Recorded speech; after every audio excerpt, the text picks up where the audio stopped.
Welcome back to Anime Lockdown. I'm pleased to introduce Borealis with time loops, their history and popularity in Japanese media. You are a first-time Anime Lockdown presenter. That's very exciting. We've had a lot of those this time around. Thank you Oh for my joining gosh, us. no. Oh, no problem. I'm just excited to present, you know. So I suppose I'll take it away. As just mentioned, my name is Borealis, but a lot of people online know me as the Literal Grill. And if you didn't know, 2023 marked the 30th anniversary of the movie Groundhog Day releasing. And in honor of this, I've actually been watching the movie once a day every single day since February, where the actual Groundhog Day holiday took place. And as of doing this panel here for you all today, I've watched the movie 74 times. So, a small expert on time loops. And when I started this whole process, I was doing a little podcast called Didn't We Do This Yesterday? I would talk a bit about the movie each day, go into analysis, things like that. But eventually, of course, I'd seen the movie how many times, things started moving in another direction. And I started to look at other movies or stories that people would like call Groundhog Day films. And through this, I've come to not really love the term for a couple of reasons. The first big one is because there are multiple kinds of time loop media that aren't similar to Groundhog Day. And so if we classify them all like that, it makes it really hard to comprehensively research the genre, something I run into a lot. Secondly, a lot of people really do seem to think that Groundhog Day sprung up in 1993 and basically invented the genre, which is a serious misconception. And I think calling them Groundhog Day movies or stories adds to that. And one of the things that I found when I was looking things up was there was at least 7 different movies made about time loops before Groundhog Day. And 2 of those came from Japan. And that includes The Girl Who Leapt Through Time in 1983 and Urusei Yatsura 2, Beautiful Dreamer in 1984. And I promise we'll get into discussing those a little bit more later, but I just want to show that like this generalization of the genre to being just Groundhog Day films, I think is kind of insulting towards Japan's contributions to it. And that's part of why I made the panel. I want to show you just their particular in history with time loops in Japan and how it covers so many different kinds of media, and of course, in particular, anime. And I want to talk about then why is it that there are so many more of these stories coming out of Japan? And I have a few theories about that, and we'll get into those in just a second. But first, I'm going to try to avoid spoilers as much as possible. But to be fair, unfortunately, for some things, even mentioning there's a time loop is a bit of a spoiler. But I'm doing the best I can. So I have this little list here on display for you. These are the series we're going to dig into in particular today. So if they're on your plan to watch list, even though some of them are quite old at this point, just keep an eye out. And I also do apologize if I don't get to mention one of your favorite time loops today. There are a lot of time loop pieces of media in Japan. And as mentioned, unfortunately, it's really hard to research them because a lot of them aren't remotely categorized as such. So if I did miss something, I mentioned earlier, I'm Literal Grill on basically any social media. Find me, come school me about it because I would honestly love to learn. And one last thing, the irony is very strong here, but the timeline of when certain stories with time loops in Japan being released is also really weird at times. So I'm going to try to present everything today in a way that is the best way I can put it, the most satisfying way possible. So it's easy to understand and flows well. So I apologize if I fall short of that at any point. But if you can indulge me just a second, there's a line that always has to come first before I start talking about time loop movies. Didn't we do this yesterday? Ah, there it is. All right, so with that out of the way, let's get to it. If you don't know where to start, go back to the beginning. So let's go all the way back to a story that, while not technically a time loop, is likely one of the biggest reasons Japan was primed to talk about time travel in such unique ways compared to other countries. So we're going to talk about Urashima Taro. Having one of the most foundational folk tales, fairy tales, however you want to call it, based in what is essentially a time travel isekai story, likely primed some storytellers in Japan to consider playing with this as an aspect of their craft more than certain other cultures might have. The first historical instances of this story have been documented back in the 8th century. And to put that in some numbers so it's a little easier to follow, that's about 701 AD to about 800 AD. Now, Hollywood is one of the largest producers of media across the globe here in America, and of course is the reason that I have to watch Groundhog Day every day now. So how long did it actually take for a story to be written and published in America that was anything like Urashima Taro? Well, the most generous estimate would be 1,019 years later, when Rip Van Winkle was published. That's how far behind American writers were on the concept. And it's not that much better in Europe, because Hans Christian Andersen wrote and published The Marsh King's Daughter, a story that is very similar, but he didn't do it until 1858. So I hope that really just illustrates so much how much of a head start Japan basically had on trying to tackle these stories in the first place. And now, to be totally fair, because I've done a lot of study here, there is a somewhat similar story also to Urashima Taro in this Irish legend of Oisin, but it's still nowhere even remotely as old as any other time travel stories found in Asia. And Lankeshan, which is better known in English as the Mountain of the Rotten Axe Handle, does predate the story of Urashima Taro, and it came out of China, and some scholars have suggested that this story is what led to Urashima Taro becoming a story in Japan, although to be fair, unironically, this is entirely vibes-based. There is no actual definitive proof there. But there is another story that is also extremely similar from China that got popular a little bit later about Liu Chen and Ruan Zhao. And then outside of that, there is also a Vietnamese folk tale called Tu Thuc Gap Tien, which has an extremely similar story. So people in Asia in general, and of course Japan, have been trying to talk about these stories a lot longer than other places.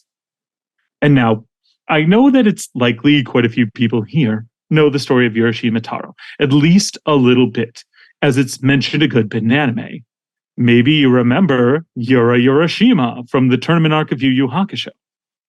But just in case anyone needs a refresher, and also because adults really don't get someone to read like folktales and fairy tales to them very often, and I want you to all get to indulge a brief moment, I'm going to go through a very condensed version of the story.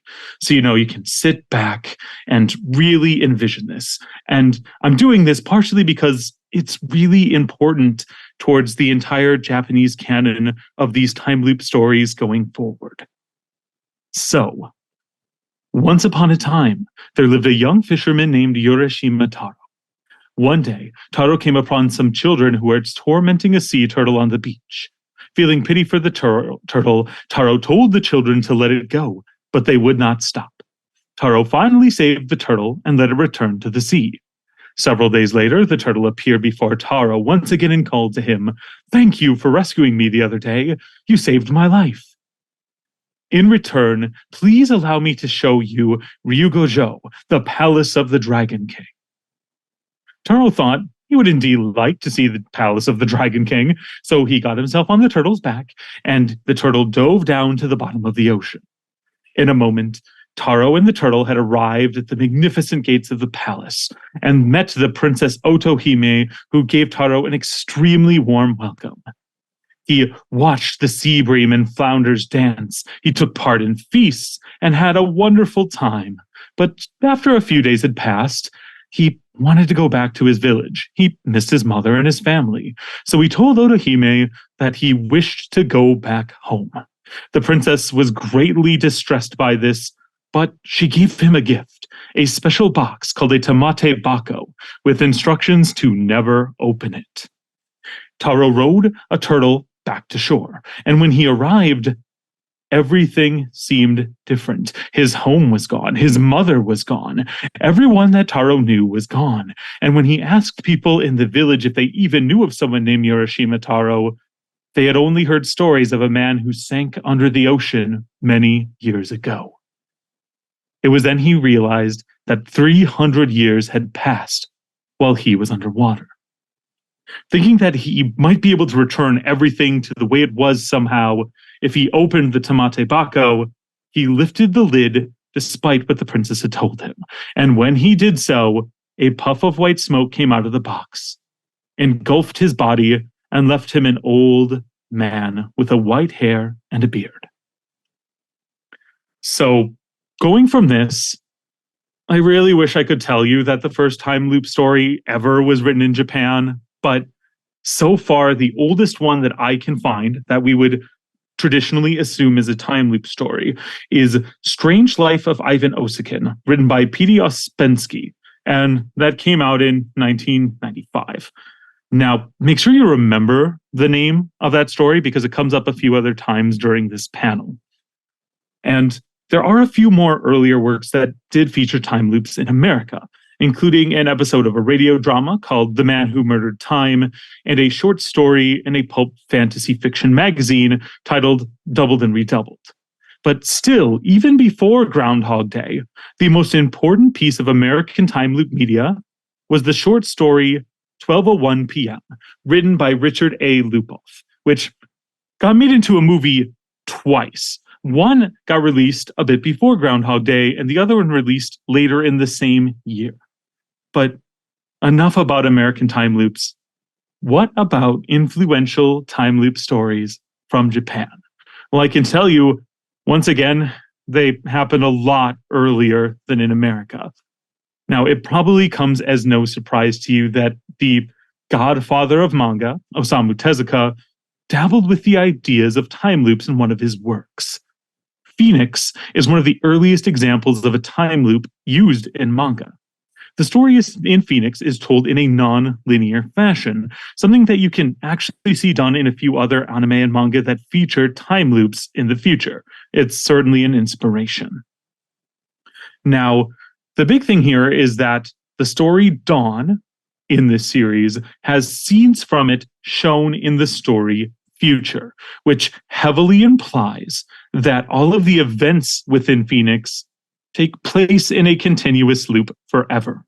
And this is actually a philosophical concept called eternal recurrence. And if you remember, we just talked about P.D. Ouspensky. He believed in that concept literally that every event always happens in a continuous loop and things cannot be changed, which is why he wrote his book. Quite a few other philosophers have talked about it too, including Friedrich Nietzsche, but it's more likely that these Russian influences made it over to Japan first. But with all of this in mind, it's quite possible to actually argue that Tezuka's Phoenix 2772 is actually the first time loop ever in anime, partially because it's heavily inspired by that story in Future. And why this makes sense is that they made a live-action version of the movie Dawn, Hinotori, that released prior to it in 1978. But to be kind of fair, that's a bit of a stretch. But Phoenix has received a ton of other adaptations, and some of them are going to come across the screen here.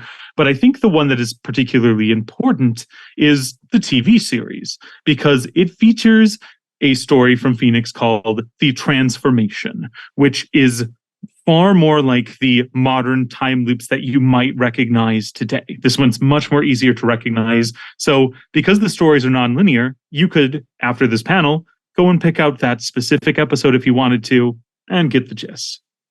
And on top of all these other things on the screen, if you don't know, we have another adaptation coming in 2023 called Eden 17. So keep an eye out for that. I can't wait to see it, honestly. But next, we can't talk about Japanese time loop stories without talking about The Girl Who Leapt Through Time.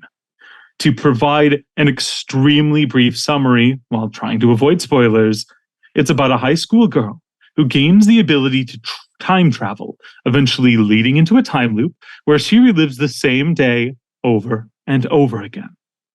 It's an amazing examination of adolescence, really trying to look into a specific time of a young person's life. And in a big contrast to a lot of American time loop stories like Groundhog Day, because in Groundhog Day, Phil Connors is trapped against his will in the time loop. If you don't remember the film, and it's been a while, he's suddenly in it. He has no control over when getting into it or getting out. But in Japanese media, especially in The Girl Who Leapt Through Time, a pattern kind of started to form where the protagonist at least had some sort of control over the time loop. It may not be perfect, but there is something there. And I think this is honestly a bit of the influence from Hiroshima Taro and how he did have control of his own fate, even if he made a bad choice in the end. And now, when I say that The Girl Who Leapt Through Time captured the hearts of Japanese audiences, I need you all to deeply understand just how much I mean that. So let's talk about how many times it's been adapted. In 1972, the NHK adapted it twice as two different television series, Time Traveler and Zoku Time Traveler, respectively. Then the very first live-action film adaptation of the movie, Toku Okakaru Sojo, released in 1983. And this version was actually so popular, it got brought to the US when DVDs got popular. But it came in under several different titles, just depending on who you bought it from. After that, it was adapted for an episode of the TV series Getsuyo Dramaland in 1985. And then it got a full-blown television drama adaptation in 1994. And following that, it got its second live-action film adaptation in 1997. And we're not even done yet. The J-pop group Morning Musume adapted the story into their anthology film Morning Musume Shinshun Love Stories. Then Studio Madhouse tackled the anime film adaptation, which I bet a bunch of you have probably seen, which ended up winning over 10 different awards. And you know, we complain sometimes that Hollywood is doing too many remakes lately. Well, Japan made a third live-action version of the film in 2010. And I wish that I was done. There is still a stage play that took place and premiered in 2016. So if that just doesn't make it clear how popular these stories are, that it would get this many remakes, I don't really know how else to convince you except for the rest of my panel. So hopefully that'll do the trick. But while we're in a small moment discussing adolescence, how many times in anime have you seen a school-age girl running out the door with a piece of toast in her mouth? It's such a meme. I've heard it called like the toast of tardiness. Or just in general in your anime and manga, so many comments about punctuality in general. And I'm not going to say that other countries don't care about punctuality, but Japan particularly has a strong cultural emphasis on punctuality and efficiency.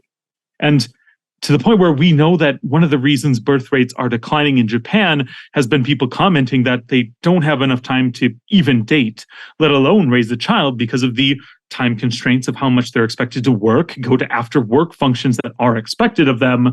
They simply don't have enough time. And I think being able to escape that for a while, because you'll notice there's quite a bit of isekai tied in to time loops. This escapism, I think, is part of the major appeal of time loop anime, a world where they get to take the time to actually do what they want to. And while we're talking about high schools, let's take a brief look over at Tomobiki High School for the next big anime I have to discuss.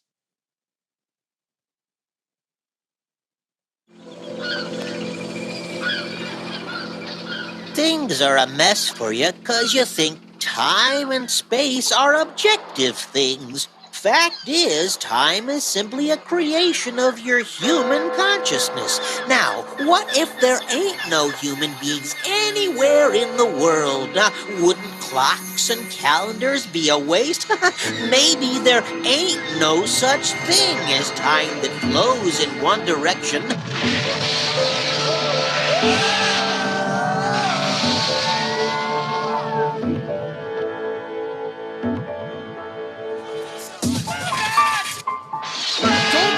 Chopsticks in my miso soup, you pig! Stupid mouth, you Save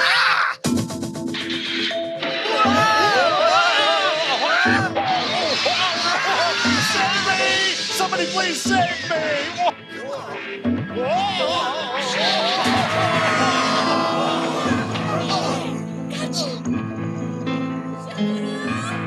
You know the feeling you get sometimes when you walk through a town you've never been to before? You encounter a scene that feels like you'd seen it before? Or you feel that what you're doing now is something you've been doing over and over, repeating events exactly. It's almost as if we're the only people left in the world.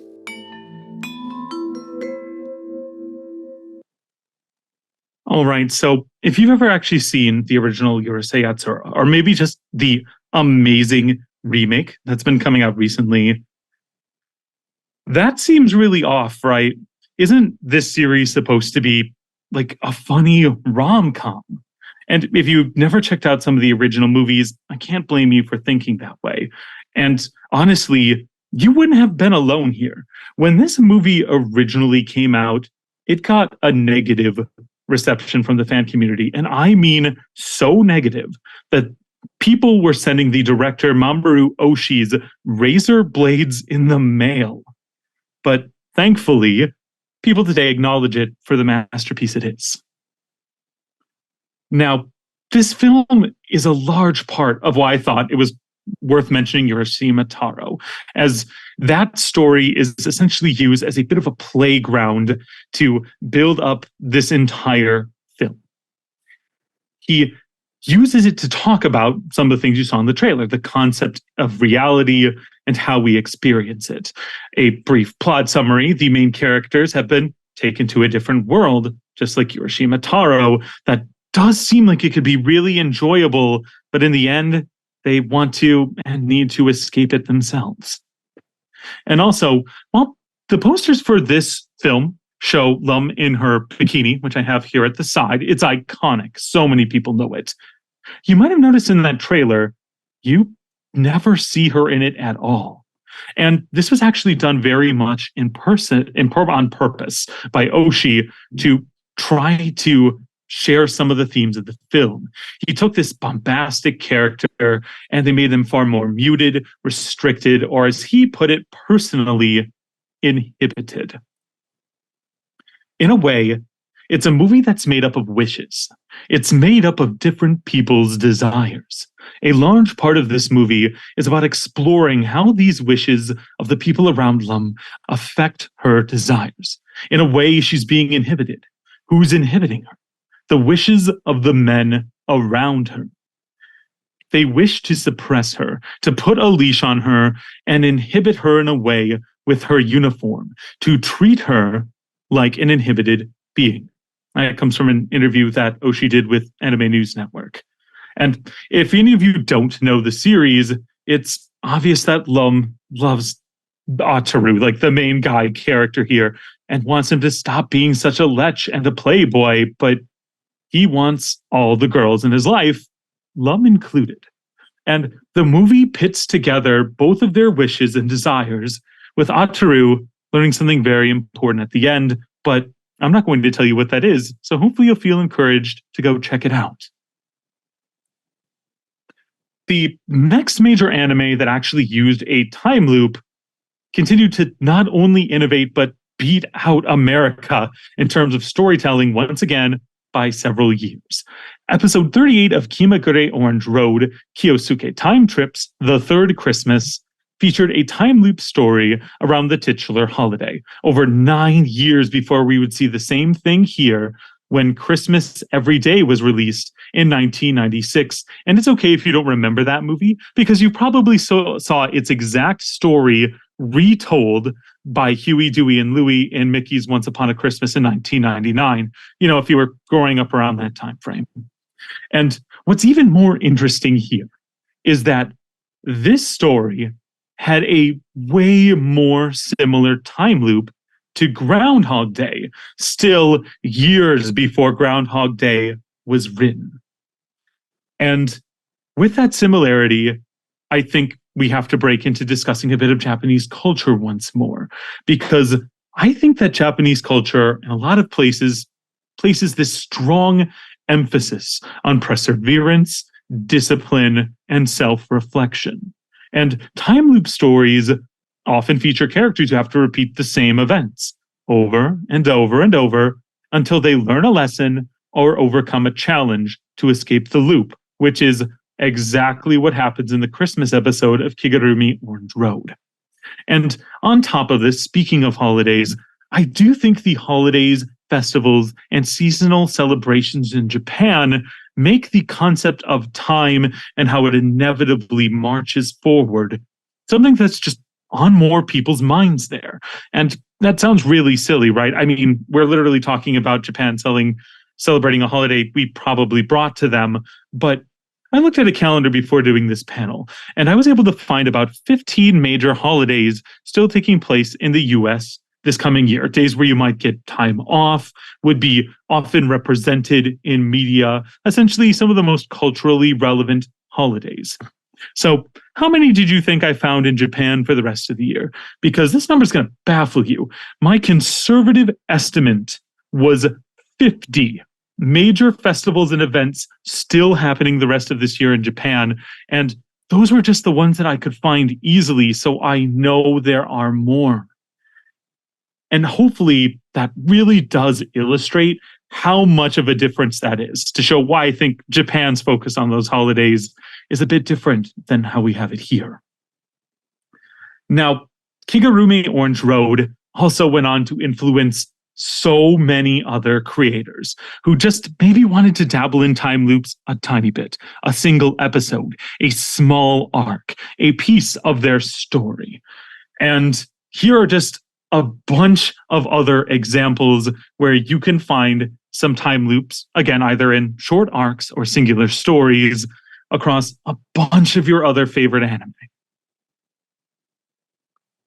And now I have been really excited to talk about this one because The Melancholy of Haruhi Suzumiya contains what's probably not just the most notorious time loop in all of anime history, but one of the most hated anime arcs to ever exist, the Endless Eight arc. An idea so experimental, meta, and fourth wall breaking that I just can't help but adore it.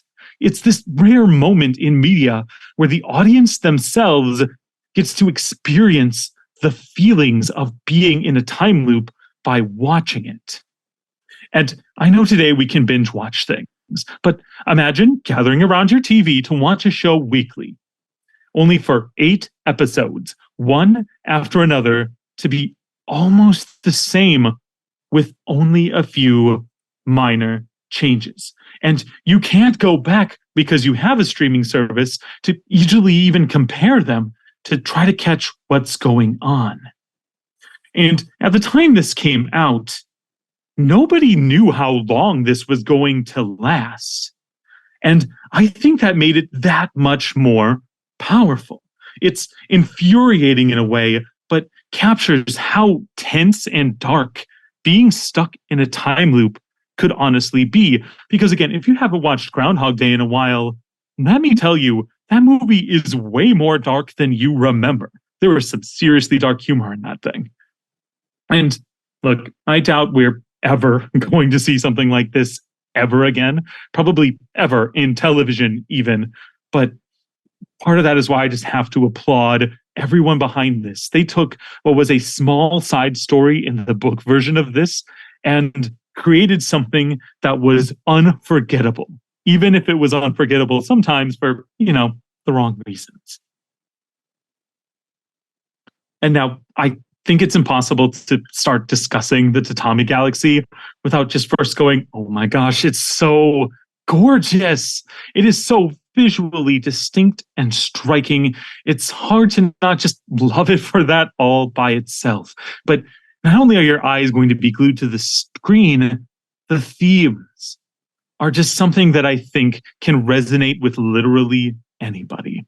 What if you could go back and change what your time in school was like? Because come on now, I bet every single person here has been laying in bed peacefully one night. They're trying to go to sleep when all of a sudden some cringe moment from some crap you did in high school pops into your head. And now you're wide awake and there is no way you're going back to sleep. So wouldn't it be great if you could change that?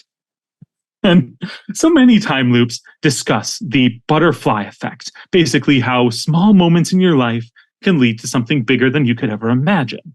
And these stories essentially tackle the philosophical concepts of determinism instead of free will. Which one of those ideas might actually be correct, or if they could even both exist together, which is a theory of compatibilism. And now, just to be vulnerable a moment, I get this concept in my life really well. I met my current partner at a bus stop. Now, this is someone who I love so much, who I traveled on a 2,000-mile cross-country road trip to live in the apartment we do now together because we wanted to live where we lived. And on that day, I got on the bus together, I talked, and I was way too scared to get their number. And so they got off that bus, and I thought, I messed up. And it was truly only by fate that the next bus that I had to get on was the same bus that they had transferred to. And let's be real, I don't know where my life would be today if that had happened. I think I would probably be a little less significantly happy as I am now, but it's just one tiny bit of luck how much it can spiral out into something else. And this is part of why, yes, I think time loops are popular in Japan, but popular everywhere. Tatami Galaxy is just one of the best explorations of the topic I've seen, and I have seen a lot of different time loop movies at this point, watching them alongside Groundhog Day. So this one's a personal recommendation. If you haven't checked it out, make some time for it. I think you'll really enjoy it. And now, unfortunately, I wish we could go in depth on a bunch of other time loop stories, but we only have an hour. So I had to cut some things down a little bit, but here are another few important time loop stories. I think if I didn't mention, I would be doing you a disservice in the panel. First, for the mecha fans, which I know we have several from panels I really enjoyed earlier today, you could check out Zegapain or Shin Mazinger Zero, but only the manga version. When they did like the rebooty remake thing, they made the anime and the manga entirely different for some reason, and the manga has a really fascinating time loop that if I talk any more about it, will spoil the series terribly. There's, of course, Madoka Magica, and I'm sorry for probably, if for some reason you haven't seen that yet, I spoiled one of the most big time loop twists of all time. RE0, starting life in another world. Although, to be fair, I don't know if I'd even call that necessarily a time loop story, but more a story using the mechanics of a time loop to try to tell what it wants to. But once again, isekai and time loops kind of coming together. And then there's the Kaguru project. So did you know that Hatsune Miku is technically part of a time loop? You know, seriously, there's this multimedia project, and it's extremely interesting. And it has timelines that we just don't have time to go into today. It probably needs its own entire panel, probably the same as like Bakano levels of complex. So, but yeah, that one would also need its entirely own panel if you know that series. There's Punchline, a just over the top, I could barely explain it to you, comedy time loop series that is sure something. But for more recently, there's Summertime Rendering. And I have it featured in the image here, and you've probably heard about it. A lot of people were trying to hype it up because it kind of got stuck in Disney streaming jail. But it is really excellent, and it directly references the strange life of Ivan Osakin. So there you go. Chance, flex that knowledge if you watch it with your friends. There's Erased, which also got several live action adaptations. God is telling me to fall in love. All you need is kill, which is, if you don't know, the American movie Edge of Tomorrow is somewhat based on this. Tokyo Revengers, and then Sagrada Reset. And now believe me, I would really like to talk about stable time loops in series like Sailor Moon with Chibiusa, going back in time, eating herself being the whole reason she's alive, that kind of thing. Or in Dragon Ball, or in the first bunch of seasons of Yu-Gi-Oh! But we don't have time. I had an entire section where I just tried to read them off, but it just can't fit. There are so many. I'd also love to try to talk about the time loop shenanigans you can find in JoJo's Bizarre Adventure.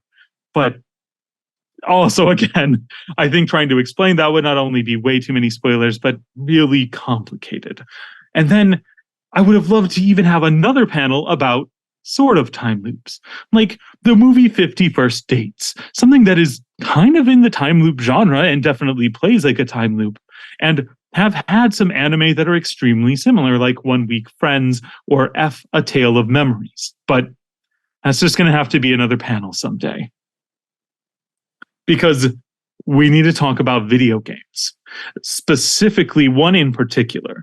A Girl Who Chants Love at the Bound of This World. This visual novel was originally developed by the Elf Corporation in 1996. And if you haven't heard of this, you have played or heard of a series that has been influenced by it. Video games, manga, anime. There are so many creators who have specifically pointed to this as a big reason why they went on to create, and it inspired some of their own works. And it really was revolutionary at the time. It's been remastered for countless consoles at this point and remade several times. There were a few OVAs for the series back in the 90s, and pretty recently, actually in 2019, it finally got a full TV series.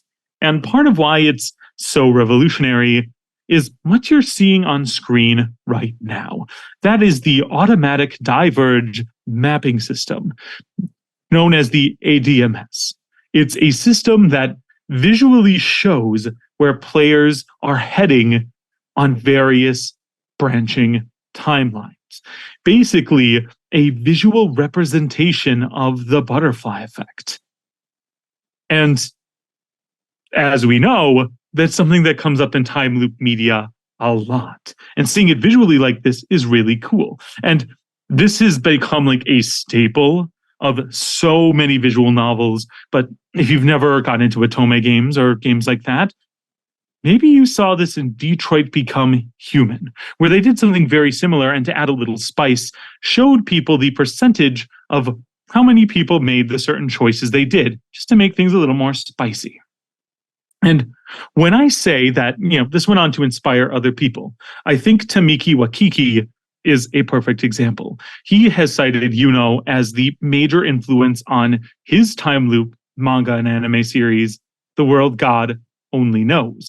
And Jun Maeda, the guy who founded Key, Clanad, Angel Beats, just to name a few. He's listed this as one of the biggest influences on all of his works. And now the composer for the game, Ryu Umemoto, essentially tried to imbue symbolic elements of Zen Buddhism, which he practiced at the time, into the game using mathematical patterns hidden in the music. He went really deep with this.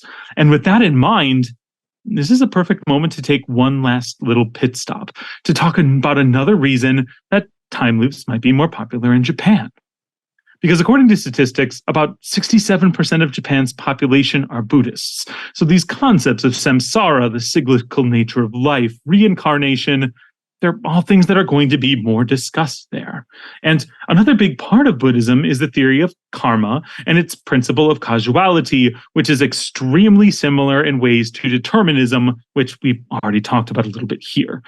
And I promise that I'm not stretching either when I say that time loop stories are really popular with Buddhists, because I can point you to Groundhog Day, a movie that Buddhist scholars have written entire essays about and still do to this day. Because not only is it just a film that resonates well with them, Harold Ramis, its director, was a practicing Buddhist at the time, having picked up the lifestyle from his second wife. And honestly, I think that shows if time loop stories of one kind could be really resonant with Buddhists, it would make sense that lots of other time loop stories would have a similar resonance. And now we have to talk about another series that kind of started as a game that probably owes a little bit of its success to, but also some of its premise even. Yeah, Steins Gate. It's a visual novel about a group of students discovering, then developing, technology that allows them to alter the past. And its biggest themes are about the cause and effect of various actions, something we've kind of talked about a few times in this panel. And I hope anyone who's interacted with Steins Gate as a series is getting a little chuckle right now at just how simplistic of an explanation of that series this is. But I promised to try to avoid spoilers, and I feel like if I go any further, I'm going to ruin that. So, I mentioned that was extremely popular, and this game owes a lot to that as a predecessor. And remember when I talked about the huge list of adaptations for things, with The Girl Who Leapt Through Time? It pales in comparison to how much Steins Gate has been adapted.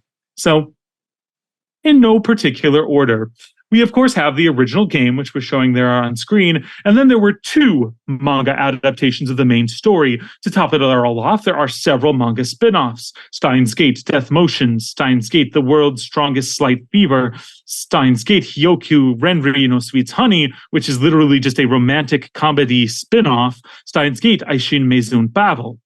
And then there's a fan disc of the game, Steins Gate, My Darling's Embrace. There is a non-canon 8-bit sequel, Steins Gate, Henny Kukan no Octet, sometimes known as Steins Gate 8-bit. Another one of the games that has come out is Steins Gate, Linear Bound at Phenagram. And then there was the remake, Steins Gate Elite, which got its entirely own special game that only came out with the Nintendo Switch version, titled 8-bit ADV Steins Gate, which is not the same as the other 8-bit game we discussed just a little bit ago earlier. And then how about the radio show? Steins Gate Radio Future Gadget Radio Show, the canceled night novel adaptation which vanished out of nowhere and no one still knows why. The 3 drama CDs, and of course your anime adaptations, some ONAs, and a full-blown movie. But did you need a board game to play too? Because they have a board game. And we've not only had a play based on this game as well, but a live-action series was announced in 2020. It just hasn't been released yet. And we're not even done. Because then there's the sequel, Steins Gate Zero, which of course also got its own manga and anime adaptations, as well as a novelization titled Steins Gate Zero, Solitude of the Mournful Flow. And hey, there's currently another sequel game in the sorts that's in the works, and it's currently literally titled Steins ? That's all the information we have on it, other than hints that the manga and anime adaptations might actually come out before the game for some reason. That's, very weird. But I can't go any deeper into Steins Gate because there's one more big series we have to try to tackle. Higurashi When They Cry. Okay, I'm going to be honest. I exhausted myself doing all of the looking up things on Steins Gate. If you want me to somehow list every adaptation, side story, stories that combine together as part of the lore that exists in Higurashi When They Cry, we're not only going to need a whole other panel, we're probably going to need a time loop to get it done.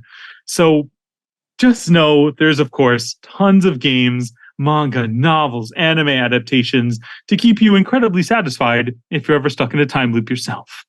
But to cop out a little bit and not have to list every single one of those, I want to share a nowhere complete list of other video games that include time loops from Japan. There's Legend of Zelda Majora's Mask, which, if you didn't know it, the 3-day time cycle in that game was actually inspired by what is probably the second most famous time loop movie of all time, Run Lola Run, another movie I think you should see, but that's German cinema, not Japanese. There's also Little Busters, which I wanted to mention because it did also get an anime adaptation, but there are debates on if its time loop exists in the anime adaptation or not. Some people say it does. Some people say that that's, a little bit too iffy. And there's plenty of other things that you would recognize here today. I mean, we got Nier Automata, Persona 3, Genshin Impact, and Shin-chan, me and the professor on summer vacation. I just was really tickled pink that I got to mention Shin-chan randomly in my panel. That gave me a lot of fun. Now, before I wrap things up and give people a chance to, the comments, the questions kind of section, I need to share with you one final concept.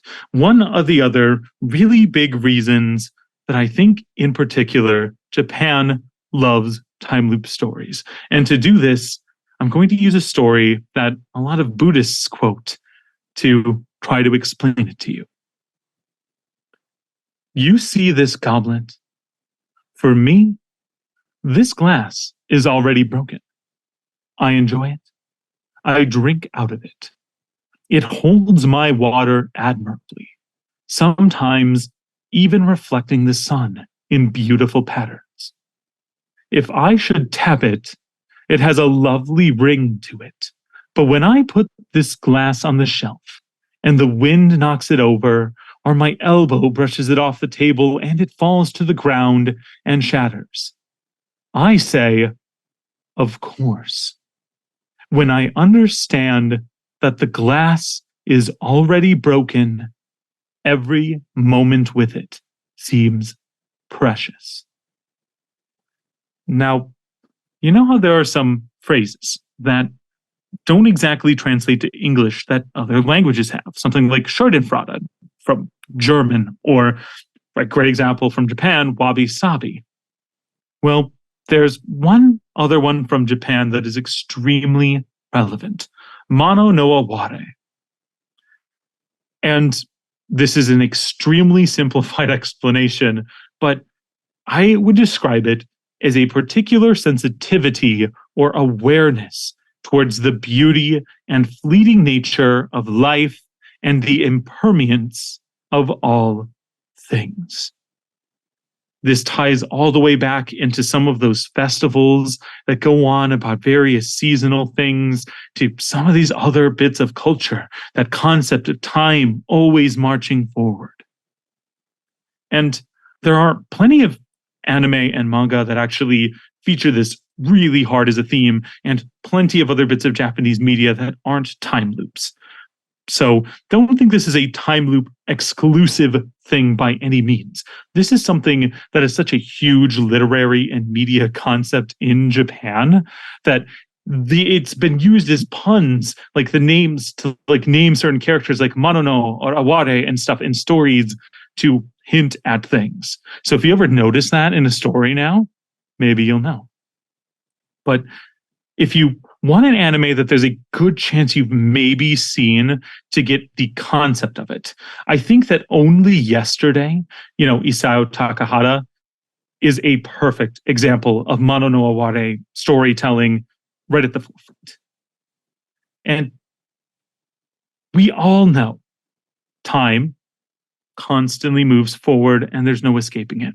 I've said it how many times during this panel. And I know that's kind of a bleak thing, but it's true. Time is always moving forward.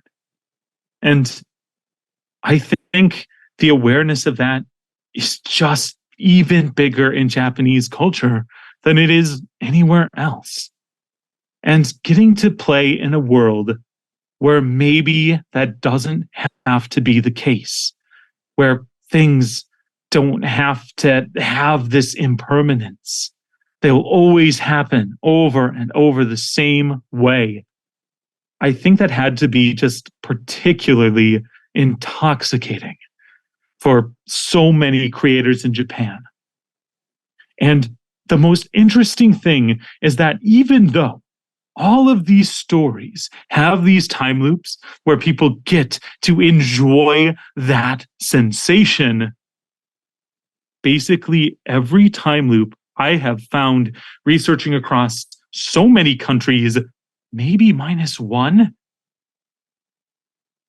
the time loop eventually ends.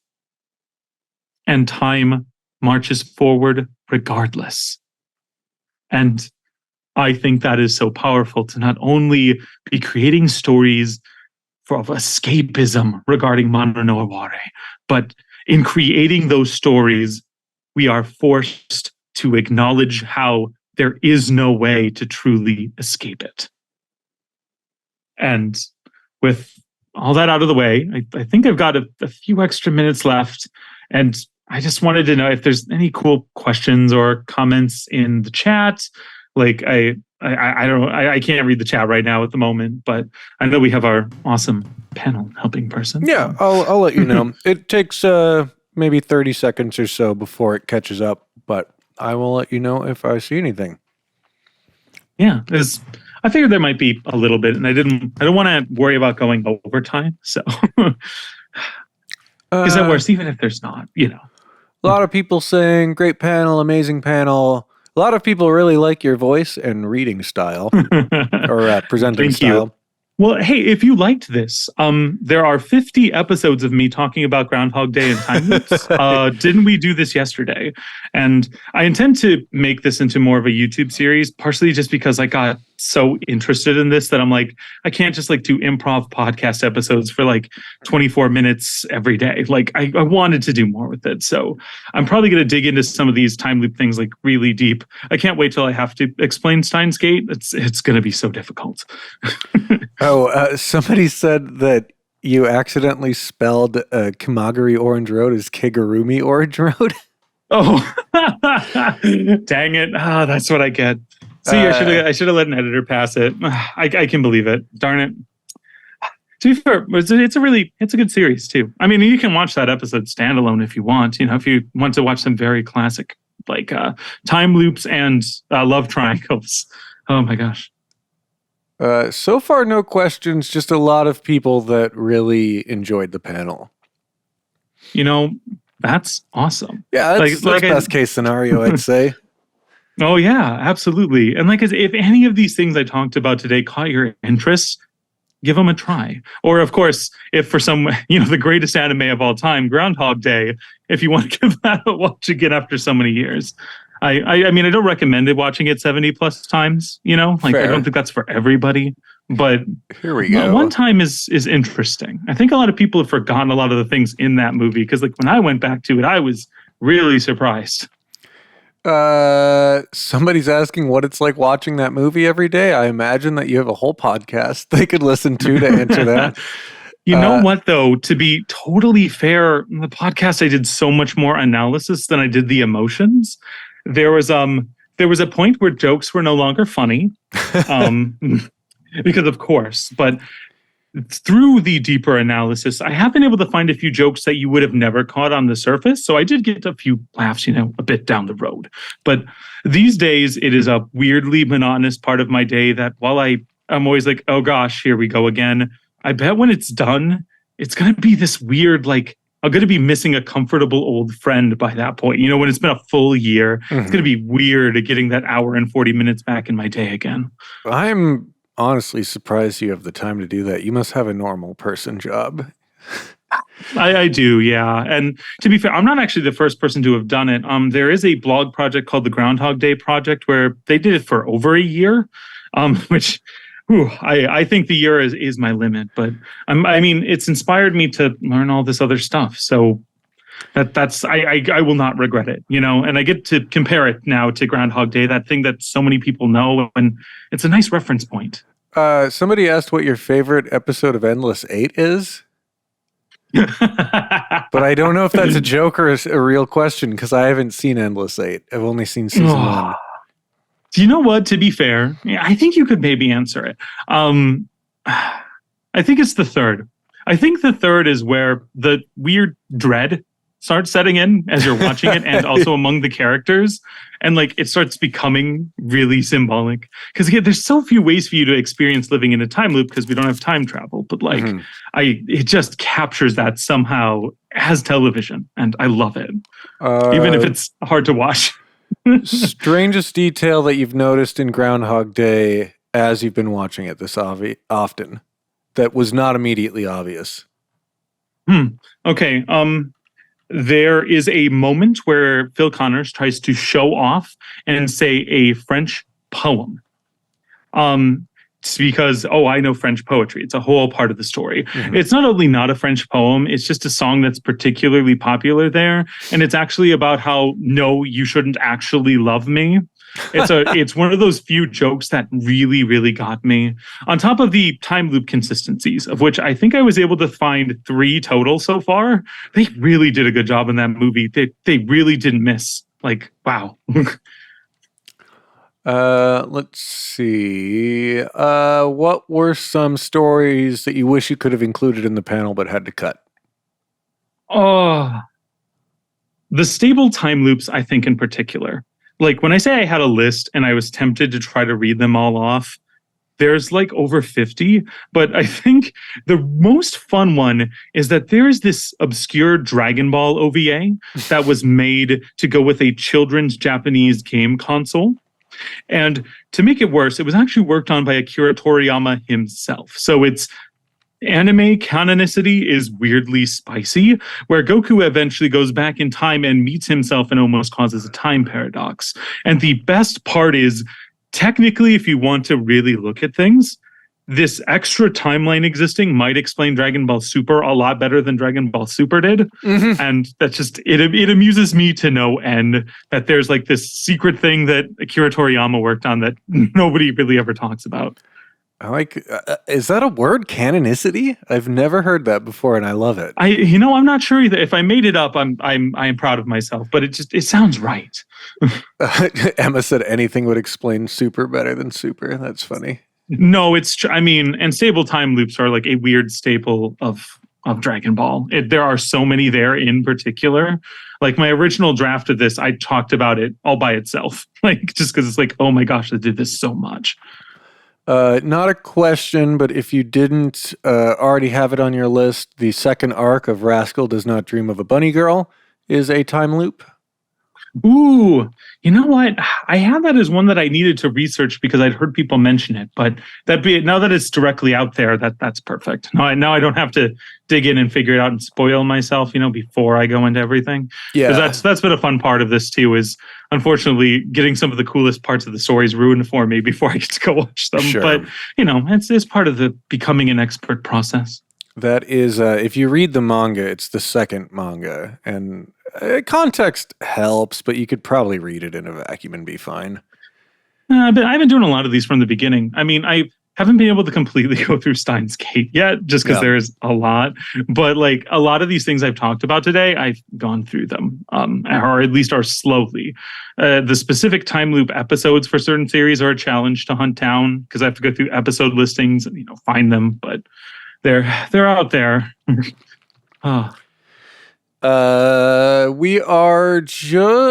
got 2 minutes, so we can maybe do one more question. I don't know if you want to put your contact info on screen.